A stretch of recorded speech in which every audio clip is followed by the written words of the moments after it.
ఇవాల్టి వీడియోలో నేను ఇరాన్ తాలూకా విషయాల గురించి గానీ, అమెరికా, ఇరాన్ యుద్ధానికి సంబంధించిన విషయాలు గానీ, ఇవేవి మాట్లాడనండి. ఇప్పుడు మన మార్కెట్‌లో మనం అబ్జర్వ్ చేయాల్సిన ఒక 4, 5 టాపిక్స్ ఉన్నాయి. వీటి గురించి మాత్రమే చెప్పి ఇంపార్టెంట్ స్టాక్ అప్డేట్స్ చెప్తాను. అందరికీ నమస్కారం అండి. నేను మీ Shastri. Trading marathon Telugu videos చూస్తున్నందుకు చాలా చాలా థాంక్స్ అండి. ఇవాళ నిఫ్టీ మళ్ళీ 116 పాయింట్లు డౌన్ అయ్యి 24,090 దగ్గర క్లోజ్ అయిందండి. 2,055 స్టాక్స్ నెగెటివ్‌గా ఉంటే కేవలం 1,133 స్టాక్స్ మాత్రమే పాజిటివ్‌గా ఉన్నాయి. ఇవాళ నా పోర్ట్‌ఫోలియో 1.5% వరకు నెగెటివ్‌గా కనిపిస్తోంది. ఇక నిఫ్టీ ప్రైస్ యాక్షన్ చూసినా ఏ దశలోనూ కూడా మనకి కోలుకుంటుందనేలాగా నమ్మకాలు కూడా పోతున్నాయి.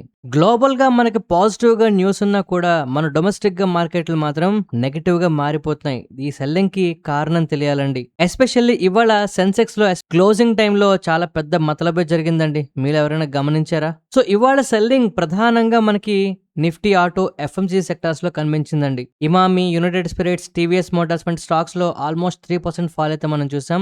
లార్జ్ క్యాప్ స్టాక్స్ లో ఉన్న వీక్నెస్ క్లియర్ గా మనకి ఇండెక్సెస్ లో ప్రెజర్ అయితే పెట్టిందండి. ఓ పక్క ఏషియన్ మార్కెట్లు వీక్ గా ఉండడం గానీ, ప్రీవియస్ యూఎస్ సెషన్స్ కాస్త నెగటివ్ గా క్లోజ్ అవ్వడం గానీ, జియో పొలిటికల్ అన్సర్టనిటీ ఇవన్నీ కలిపి సెంటిమెంట్ ని కాస్త డామేజ్ చేస్తున్నాయి. ఇవాళ ఇండియా విక్స్ నియర్లీ 4% వరకు పెరిగి 10.94 అయితే రీచ్ అయింది. Even mid cap small cap index కూడా ఇవాళ మనకి కాస్త నెగటివ్ గా ఉన్నాయి. అయితే ఇవాళ మార్కెట్లు ఎంత నెగటివ్ గా ఉన్నా మనం హమ్మయ్య అనుకున్న ఒక విషయం ఒకటి ఉందండి. ఇది పాజిటివ్ విషయం కాదండి, ఖచ్చితంగా మార్కెట్ సెంటిమెంట్ ని నిలబెట్టిన విషయం అని చెప్పొచ్చు. ఎందుకంటే ఇప్పుడు ప్రపంచమంతా కూడా ఒకే ఒక్క కంపెనీ, ఆ కంపెనీకి సంబంధించిన రిజల్ట్స్ మీద కంప్లీట్ గా 100% ఫోకస్ అయితే పెడుతుందండి. అదే ఎన్విడియా స్టాక్. ఎన్విడియా తలక క్వార్టర్లీ రెవెన్యూ $96.22 బిలియన్ అయితే చేరిందండి. అనలిస్టుల తలక ఎస్టిమేట్ $92.17 బిలియన్ ఉంటే దాన్ని క్లియర్ గా బీట్అవుట్ చేసిందని చెప్పొచ్చు. ఈపీఎస్ విషయంలో కూడా క్లియర్ గా గ్రోత్ అయితే కనపడిందండి. డేటా సెంటర్ రెవెన్యూ అయితే 117% పెరిగి $89 బిలియన్ అయితే చేరిందట. AI chips, servers, infrastructure demand ఇవన్నీ కూడా ఎక్స్ట్రీమ్లీ స్ట్రాంగ్ గా ఉన్నాయని మనకి రిజల్ట్స్ అయితే చూపిస్తున్నాయి. ఇది ఖచ్చితంగా ఏఐ తాలూకా థీమ్ మరొక 3 నెలల పాటు ప్రశాంతంగా మన మార్కెట్లో ఉండడానికి ఉపయోగపడే అంశం అండి. సో క్లియర్ గా ఏఐకి సంబంధించి స్లో డౌన్ అనేది ప్రస్తుతానికైతే మన మార్కెట్ ని ఇబ్బంది పెట్టే విషయం ఇక మీదట కాదు. రిజల్ట్స్ స్ట్రాంగ్ గా ఉన్నప్పటికీ కూడా స్టాక్ ఇనిషియల్ రియాక్షన్ లిమిటెడ్ గా ఉందండి. ఇది మనం కాస్త ఇంపార్టెంట్ గా తీసుకోవాల్సిన విషయం. సో ఇప్పుడు మార్కెట్ ఇప్పుడు ఏఐ డిమాండ్ ఉందా అని కాకుండా ఈ గ్రోత్ ఇప్పటికే వాల్యుయేషన్స్ లో ఎంత వరకు ప్రైస్ అయిందనేది ఇక మీద మనం గమనించాల్సి ఉంటుంది. ఎన్విడియా తలక రిజల్ట్స్ పాజిటివ్ గా ఉన్నాయండి. బట్ ఇప్పుడు వాల్యుయేషన్స్ కన్సర్న్ గా చూస్తున్నారు కనుక మన ఇండియన్ ఐటీ స్టాక్స్ కి ఇది మిక్స్డ్ గా ఉంటుందండి. ఎన్విడియా స్ట్రెంగ్త్ వల్ల global money traditional IT services నుంచి మళ్ళీ AI hardware, semiconductors, infrastructure companies వైపు వెళ్లే అవకాశం ఇంకా కనిపిస్తుంది మనకి. ఏదేమైనా కూడా ఎన్విడియా తలక రిజల్ట్స్ మనకి కాస్త పాజిటివ్ గా రావడం ఏంటి అంటే అమ్మయ్య ఊపిరి పీల్చుకునే విషయం ఒకటి అయిందండి. ఇక సెకండ్ విషయం ఏంటి అంటే గోల్డ్ గురించి మాట్లాడుకోవాలి. గోల్డ్ సిల్వర్ విషయంలో గవర్నమెంట్ దగ్గర నుంచి ఒక డిస్కషన్ రావడానికి చాలా చాలా ఆతృతగా అందరూ వెయిట్ చేస్తున్నారండి. ఇవాళ ఓవరాల్ గా మార్కెట్ లో ప్రెషర్ ఫర్దర్ గా గోల్డ్ పక్క కూడా మళ్ళీ అవకాశం కనిపిస్తుంది. ఎందుకంటే గోల్డ్, సిల్వర్ మీద డ్యూటీస్ తగ్గించే విషయంపై సెంట్రల్ గవర్నమెంట్ లో డిస్కషన్స్ జరుగుతున్నాయి. కానీ ఇప్పటి వరకు ఫైనల్ డెసిషన్ ఏది కూడా తీసుకోలేదండి. ఓ పక్క బులియన్ ట్రేడర్స్ అవ్వచ్చు, మరోపక్క జ్యువెలరీ ఇండస్ట్రీ అవ్వచ్చు, ప్రస్తుతం ఉన్న 15% డ్యూటీని 6% కి తగ్గించాలని చెప్పి రిక్వెస్ట్ చేస్తున్నాయి. హయ్యర్ డ్యూటీ వల్ల లీగల్ గా ఇంపోర్ట్స్ తగ్గడం కంటే స్మగ్లింగ్, అన్అఫీషియల్ ఛానల్ ద్వారా ఇంపోర్ట్స్ పెరుగుతున్నాయని ఇండస్ట్రీ వాళ్ళందరూ కూడా చెప్తున్నారు. మే 13, 2026 డ్యూటీ హైక్ చేయడానికి ప్రధాన కారణం ఏంటండి? గోల్డ్ ఇంపోర్ట్స్ తగ్గించడానికి, డాలర్ రిజర్వ్స్ ని కాస్త కన్జర్వ్ చేయడానికి. ఇండియా తాలూకా యాన్యువల్ ఇంపోర్ట్స్ తాలూకా లెవెల్స్ ఆల్మోస్ట్ 700 నుంచి 800 టన్నుల గోల్డ్ అయితే ఉందండి. దీన్ని కాస్త ప్రభావితం చేయడానికి ఇంపోర్ట్ డ్యూటీలు అయితే పెట్టారండి. కానీ ఇప్పుడు ఈ డ్యూటీస్ తగ్గిస్తే స్మగ్లింగ్ అనేది తగ్గుతుందండి. కానీ లీగల్ గా ఇంపోర్ట్స్ పెరిగితే ఫారెక్స్ రిజర్వ్స్, రూపీస్ ఇవన్నీ కూడా ప్రెజర్ అయిపోతాయి మనకి. సిల్వర్, ప్లాటినం డ్యూటీస్ వల్ల కూడా అటు సోలార్, ఇటు electronics, automobiles, health care sectors లో కొంతవరకు ఇన్పుట్ కాస్ట్లు కూడా పెరిగిపోతున్నాయట. సో ఫర్దర్ గా గోల్డ్ గురించి, సిల్వర్ గురించి ఒక క్లారిటీ వచ్చే వరకు కూడా మనం కాస్త వేచి చూడడం బెటర్. ఇక మన ఇండియన్ మార్కెట్ కి మరొక పాజిటివ్ విషయం అయితే కనిపిస్తుందండి. అది కూడా చైనా వల్ల. ఎందుకంటే చైనా తలగా పవర్ ఎక్విప్మెంట్స్ మీద యుఎస్ వాళ్ళు రిస్ట్రిక్షన్స్ అయితే పెడుతున్నారండి. దీనివల్ల మన ఇండియా తలక ట్రాన్స్ఫార్మర్ స్టాక్స్ కి పెద్ద ఆపర్చునిటీ వస్తుందా అనేలాగా మార్కెట్లో మనకప్పుడే ఊహాగానాలు స్టార్ట్ అవుతున్నాయి. ట్రంప్ యుఎస్ ఎలక్ట్రిసిటీ గ్రిడ్ లో సెలెక్టెడ్ ఫారిన్ పవర్ ఎక్విప్మెంట్స్ ని రిస్ట్రిక్ట్ చేస్తున్నామంటూ నేషనల్ ఎమర్జెన్సీని ఎగ్జిక్యూటివ్ ఆర్డర్ ని సైన్ చేశారు. ఈ న్యూస్ తర్వాత సిజీ పవర్ అవ్వచ్చు, జిఈ వెర్నోవా అవ్వచ్చు, ట్రాన్స్ఫార్మర్స్ అండ్ రెక్టిఫైర్స్ అవ్వచ్చు, హిటాచి ఎనర్జీ అవ్వచ్చు, ఇవన్నీ కూడా మనకి పాజిటివ్ గా ఉన్నాయండి. ఇది కంప్లీట్ ఫారిన్ ఎక్విప్మెంట్ బ్యాన్ కాదండి. US department of energy national security risk ఆధారంగా కొన్ని కంపెనీస్ ని కొన్ని ఎక్విప్మెంట్స్ ని డిసైడ్ చేస్తుంది వేటిని బ్యాన్ చేయాలనే దాని మీద. దీంట్లో భాగంగా గవర్నమెంట్ వాళ్ళు ఏంటి అంటే ప్రీ క్వాలిఫైడ్ వెండర్స్ తలక లిస్ట్ కూడా ఇంట్రడ్యూస్ చేయొచ్చండి. చైనీస్ సప్లయర్స్ కనుక రిస్ట్రిక్ట్ అయితే ఇండియా తలక మ్యానుఫ్యాక్చరర్స్ కి యుఎస్ ఆర్డర్స్ అందుకునే అవకాశం చాలా క్లియర్ గా పెరుగుతుందండి. యూరోప్ కూడా పబ్లిక్లీ ఫండెడ్ ఎనర్జీ ప్రాజెక్ట్స్ లో చైనీస్ ఇంటర్వెన్షన్ ని రిస్ట్రిక్ట్ చేస్తుంది. ప్రస్తుతానికైతే పవర్ ఎక్విప్మెంట్ స్టాక్స్ అన్ని కూడా బాగా పెరిగే అవకాశం కనిపిస్తుందండి. ఇది యుఎస్ దగ్గర నుంచి ఆర్డర్స్ రావడం ఎక్కువైతే ఇంకా మంచి గ్రోత్ మనం చూడడానికి అవకాశం అయితే ఉంటుంది. నెక్స్ట్ మనం హెచ్డిఎఫ్సి బ్యాంక్ గురించి మాట్లాడుకోవాలండి. చాలా చాలా హల్చల్ చేస్తుంది స్టాక్, కింద పడిపోతుంది కూడా. అండ్ ఇవాళ 52 వీక్ లోకి అయితే టచ్ చేసిందండి. గడిచిన 6 సంవత్సరాలుగా ఇన్వెస్టర్స్ వెల్త్ ని డిస్ట్రాయ్ చేసింది అని చెప్పొచ్చు. ఒకప్పుడు బాగా పెరిగి అందరి మన్నలను పొందిన స్టాక్ ఇప్పుడు కింద పడిపోతుందండి.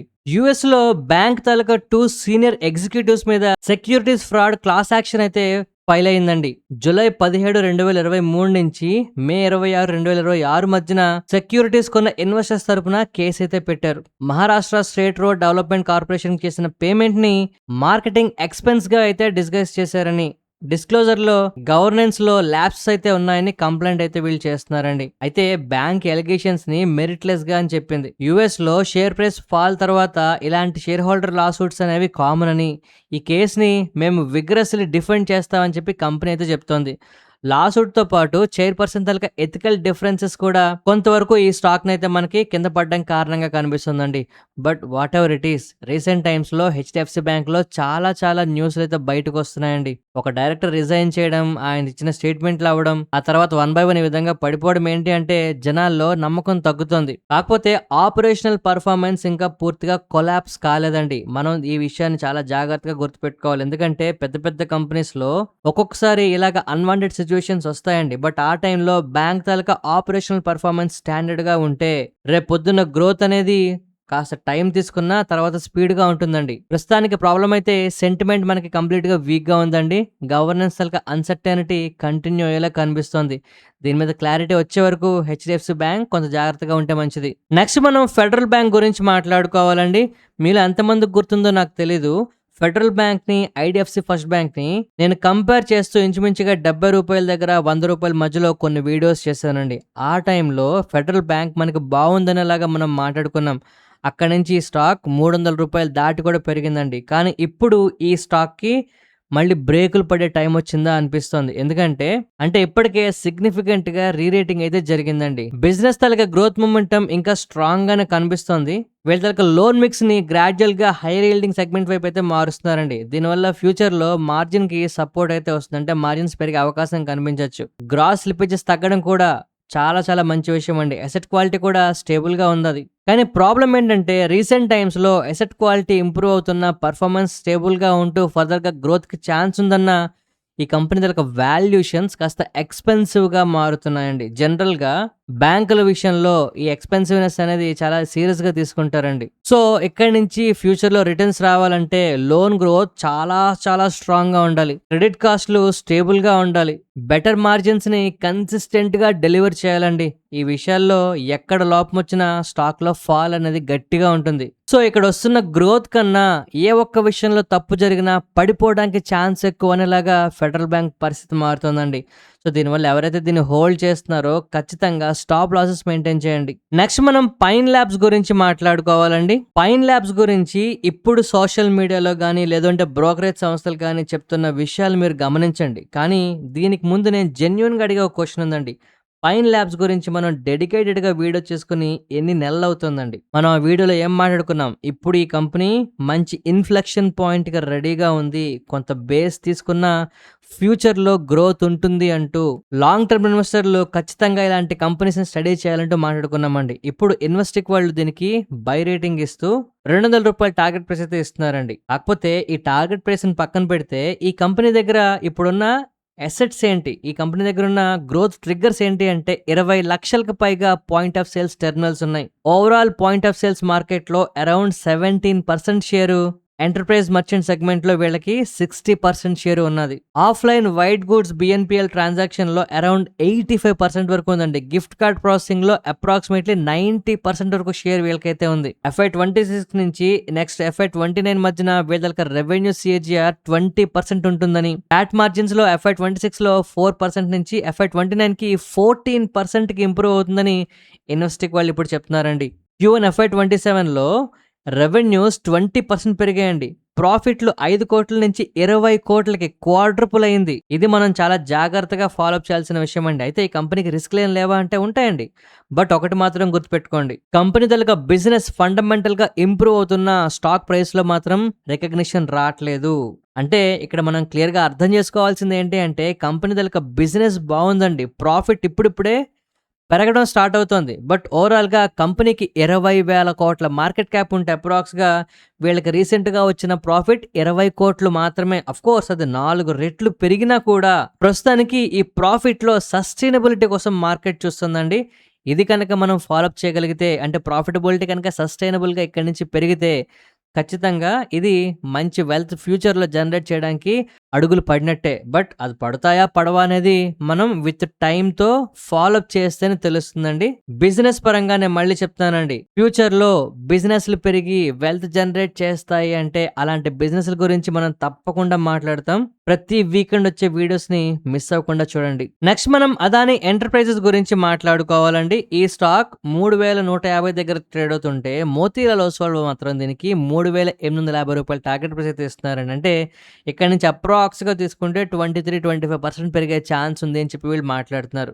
ఎందుకంటే అదానీ ఎంటర్‌ప్రైజెస్ తాలూకా ఎస్టాబ్లిష్డ్ బిజినెస్‌తో పాటు వీళ్ళకున్న స్టెబిలిటీ, వీళ్ళు కొత్తగా ఎంటర్ అవుతున్న బిజినెస్‌లతో హై గ్రోత్ అందించే ఇన్‌ఫ్రాస్ట్రక్చర్ ఇంక్యుబేటర్‌గా వీళ్ళు మారుతున్నారని చెప్పి బ్రోకరేజ్ సంస్థ చెప్తోందండి. Airports, data centers, new energy, roads, strategic manufacturing ఇలాగా ఇండియా తాలూకా నెక్స్ట్ క్యాపెక్స్ సైకిల్‌ని మొత్తం వీళ్ళు క్యాప్చర్ చేసే పొజిషన్‌లో ఉన్నారని, ప్రస్తుతం ఎబిడ్డా 14,000 కోట్లుంటే FY 29 నాటికి 29,900 కోట్లు అంటే అప్రాక్స్‌గా 30,000 కోట్లకు పెరుగుతుందని చెప్పి వీళ్ళు ఎస్టిమేట్ చేస్తున్నారు. అంటే 29% CAGRతో నెక్స్ట్ 4-5 ఇయర్స్ ఈ కంపెనీ ఎబిడ్డా పెరిగే అవకాశం ఉంది అని మాట్లాడుతున్నారండి. నేను మళ్ళీ ఒక మాట చెప్తున్నానండి. 15-20% CAGR ఉంటేనే ఇలాంటి లార్జ్ క్యాప్ కంపెనీలని మార్కెట్ నెత్తిన పెట్టుకుంటుందండి. అలాంటిది ఇప్పుడు ఈ బ్రోకరేజ్ సంస్థ ఈ కంపెనీలో 29% CAGR కనిపిస్తుంది అని చెప్పడం ఏంటంటే ఖచ్చితంగా ఫ్యూచర్‌లో ప్రైస్ యాక్షన్‌లో మార్పులు కనిపిస్తాయండి. మనం ముందుగానే ఇలాంటి వాటిని పట్టుకోవాలి. నెక్స్ట్ మనం అదానీ ఎనర్జీ సొల్యూషన్ గురించి మాట్లాడుకోవాలండి. వీళ్ళకి 4,700 కోట్ల వర్త్ ఆఫ్ ఒక ఆర్డర్ అయితే వచ్చిందండి. మహారాష్ట్రలో 4,700 కోట్ల వర్త్ ఆఫ్ ట్రాన్స్మిషన్ ప్రాజెక్ట్‌ని అయితే వీళ్ళు గెలుచుకున్నారండి. సో ఓవరాల్‌గా ఈ ఆర్డర్‌తో కలిపి ఇప్పటికి 85,000 కోట్ల ప్రాజెక్టులు అయితే వీళ్ళకున్నాయి ఎగ్జిక్యూట్ చేయడానికి. దీనివల్ల మోర్గాన్ స్టాన్లీ వాళ్ళు దీనికి ఓవర్ వెయిట్ రేటింగ్ ఇస్తూ ఈ స్టాక్ ₹1,950 వరకు వెళ్తుందని చెప్పి మాట్లాడుతున్నారు. మీకు గుర్తుంటే ఈ అదానీ ఎనర్జీ సొల్యూషన్స్ గురించి కూడా మనం ఇంచుమించుగా ₹800 దగ్గర, ₹900 దగ్గర ఉన్నప్పుడు మాట్లాడుకున్నామండి. చాలా పెద్ద టర్న్ అరౌండ్ వచ్చే అవకాశం కనిపిస్తోంది గమనించండి అని. గుర్తుందా? సో వీటిల్లో నెమ్మదిగా మనకి ఎగ్జిక్యూషన్ అనేది స్టార్ట్ అవుతుందండి. ఈ ఎగ్జిక్యూషన్ ఇలాగే కంటిన్యూ అయితే ఈ గ్రోత్ కూడా వీటిల్లో కంటిన్యూ అవుతుంది. ఇక నెక్స్ట్ మనం టీడీ పవర్ సిస్టమ్స్ గురించి మాట్లాడుకోవాలండి. ఈ పర్టికులర్ స్టాక్ లో ఒక ఇంట్రెస్టింగ్ సినారియో కనిపిస్తుందండి. వీళ్ళ తాలూకా ఆర్డర్స్ ఓవరాల్ గా 87% అయితే జంప్ కనిపించింది. కానీ బ్రోకరేజ్ సంస్థలు ఇంకా కొంతమంది దీన్ని హోల్డ్ రేటింగ్ లో ఉంచుతున్నారండి.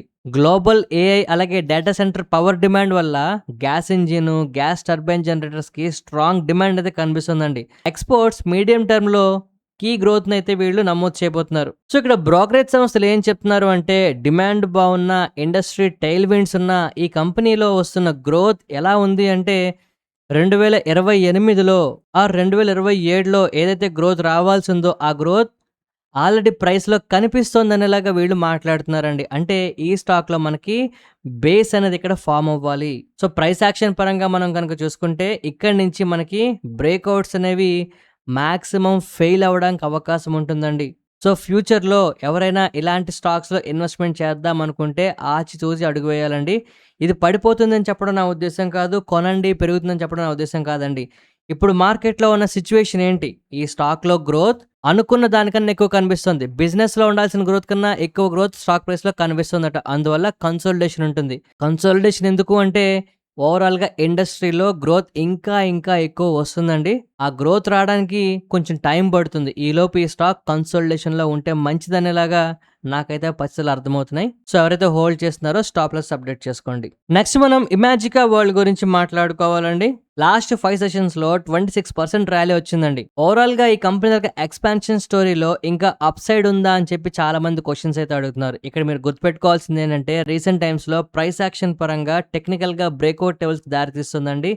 చార్ట్‌లో బేస్ ఫార్మ్ అవుతుంది. ఫండమెంటల్‌గా కూడా కొన్ని ట్రిగ్గర్స్ కనిపిస్తున్నాయి. అందువల్ల దీంట్లో బజ్ క్రియేట్ అవుతుంది. కానీ ఇవాళ 20% అప్పర్ సర్క్యూట్ దాటిన తర్వాత లాస్ట్ 5 కన్సిక్యూటివ్ సెషన్స్‌గా 26% అబోవ్ పెరిగిపోయిన తర్వాత ఇప్పుడు స్టిల్ ఇంకా గ్రోత్ ఉంటుందా అంటే ఫస్ట్ మనం తెలుసుకోవాల్సింది హైదరాబాద్‌లో అప్‌కమింగ్ హెల్లో పార్క్‌లో వీళ్ళ ఎక్స్‌పాన్షన్ ఆప్టిమిజంని మనం కన్సిడర్ చేస్తే ఇది పాజిటివ్ విషయం అండి. గుజరాత్‌లో ఒక వాటర్ పార్క్ అయితే ఆపరేటింగ్ ఎంటిటీలో 50% స్టేక్స్ కోసం కంపెనీ 50 క్రోర్స్ ఇన్వెస్ట్‌మెంట్ చేస్తుందండి.